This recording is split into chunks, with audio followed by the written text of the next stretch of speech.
Hi there, Zamin for NerdTube. These are my thoughts and spoilers of House of the Dragon Season 2, Episode 1, Son for a Son. And we're back with Game of Thrones, baby. House of the Dragon style. Superb first season. Took people by surprise on how good it was. And we are back into the swing of things here at Season 2. So we start off with the wall and we see one of, I'm about to say Tony Stark. We see one of the Starks' descendants. And he is talking about the wall and how people within his family kind of do this sort of lottery, so to speak. Each generation, they just have one of them has to take the black and go to the wall and serve. And whilst we're at the wall, we see one of, I believe it's Rhaenyra's bastard children at the wall as well, observing. I'm not sure if he's working at the wall or not, if he's been designated there. But regardless, winter is coming. Now, it's not the same winter that was coming in Game of Thrones. This is a different period. Obviously, we're a different time period, so there will be a summer after this, and then a winter, and so on. But maybe they're kind of showing, or foreshadowing what will be happening, obviously, in Game of Thrones. Regardless, it was really cool to see the wall again. It was really cool to see the black again, and all of that. Nice settings, and I can't wait to see what more goes on there. Maybe some wildlings in the future. We cut to Corlys Valerion, hope I said his name correctly. Now, he has survived his ordeal when his ship was attacked at the Stepping Stones.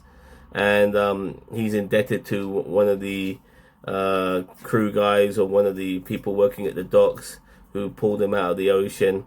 Don't know what's going on with his particular character, but I'm sure we'll get some more foresight in the future.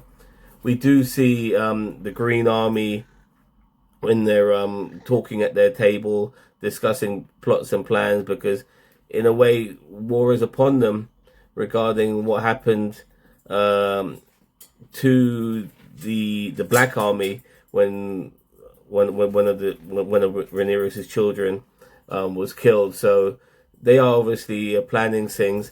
At the same time, Aegon Targaryen II, he's just enjoying life being king, so to speak. He never wanted to be king initially, but he's just taking advantage of the fact. And at first, he thought to himself he's going to be a bit like a Joffrey, a bit of a pain in the ass. But at times, he's trying to be actually a nice king and a good king to the people when they ask him for things. But at the same time, Otto Hightower, his hand, kind of reminds him, look, we can't afford just to give people this and that and the other. We have bills to pay. We have so many members of our military and our forces to take care of, our dragons to feed. And so when all of the people, the common folk, are asking this king Aegon for stuff, he's not necessarily giving it to them, even though he wants to, because he wants to be a loved king. Because people like Otto Hightower reminding him is, that not everything could be done the way he this new king wants. So more to come from this king. I just think he just comes across as a little bit of a frat boy. He just wants to have a laugh and chill with his mates. Doesn't really necessarily want to take responsibility too much. It's not really for him.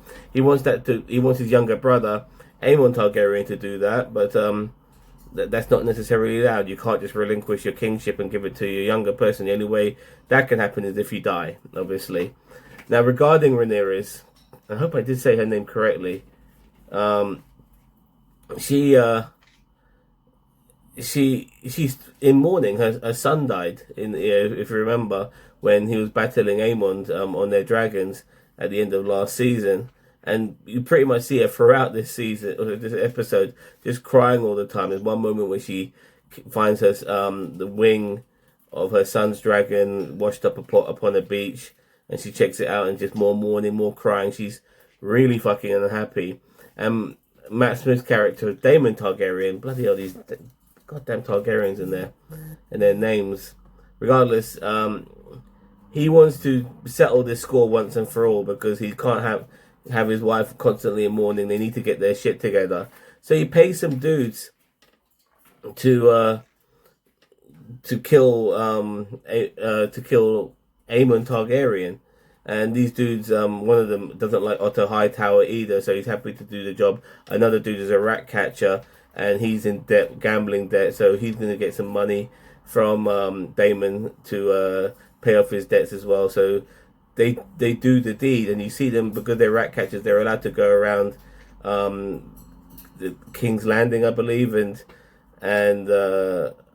just go around certain rooms. It is incredible how a place that is so fortified at the same time doesn't have like guards on every corner like you think they would do. But regardless, they sneak up to one of the rooms and they kill one of these Targaryen kids who are supposed to be the heir of the throne. They were twins, and one of them's a boy and one's a girl.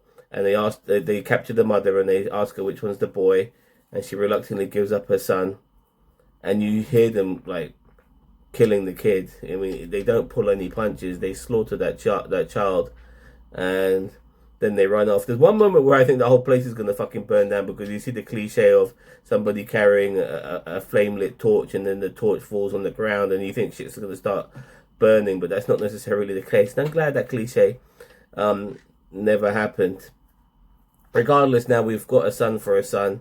One son died last season. A son from the other faction has died this season.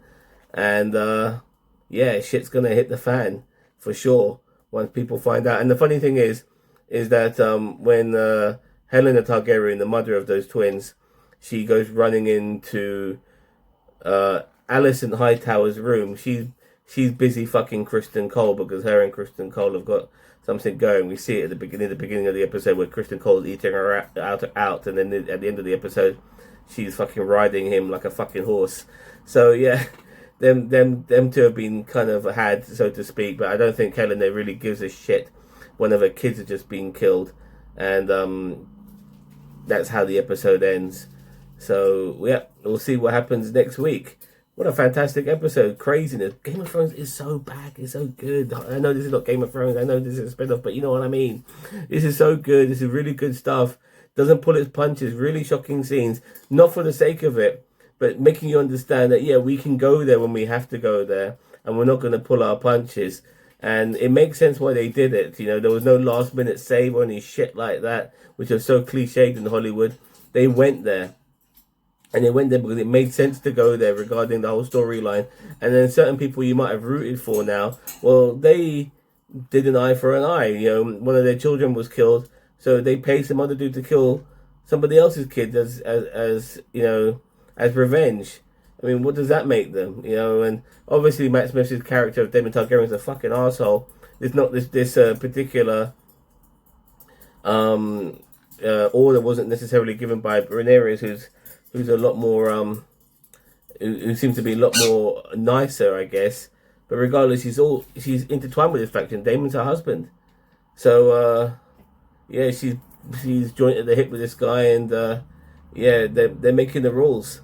It's gonna be really crazy to see what happens next week regarding the aftermath of this. I mean, you killed the fucking future heir of the throne, regarding the green side, that is. So yeah, it's gonna be fascinating. I can't wait. What a great episode. What a great show. Let me know what you think regarding this first episode of this new season. Are you happy it's back? Do you like this spin-off? Or do you not like it? Let me know in a comment below. And don't forget to like, share, subscribe to NerdTube, the greatest YouTube channel and social media channel, as well as TikTok channel you've never heard of. And the name's NerdTube. Remember it.